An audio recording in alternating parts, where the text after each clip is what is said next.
छत्तीसगढ़ના બિલાસપુરમાં માલગાડી અને passenger train વચ્ચે અકસ્માત, 11 લોકોના મોત અને એક ઘાયલ, રાહત પેકેજ જાહેર, રેસ્ક્યુ કામગીરી શરૂ।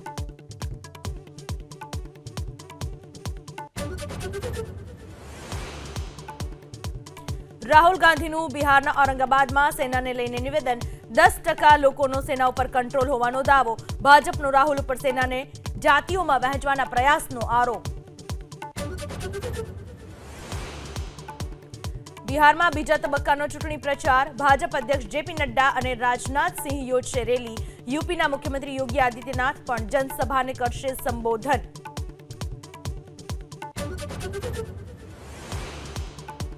વહેલી સવારે જ પટનામાં ભારે ટ્રાફિક જામ, એમ્સ રોડ પર વાહનોના થપ્પા, ગંતવ્ય સ્થાન સુધી પહોંચવામાં લોકોને હાલાકી।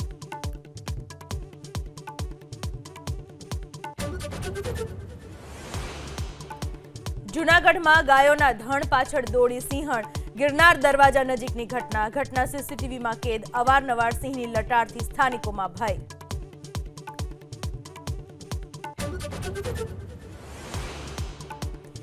બેફામ નબીરો સકંજામાં જામનગરમાં, જિલ્લા પંચાયત પાસેના સીસીટીવી આવ્યા સામે, નફ્ફટે પોતાની સાથે અન્યોના જીવ પણ મૂક્યા જોખમમાં।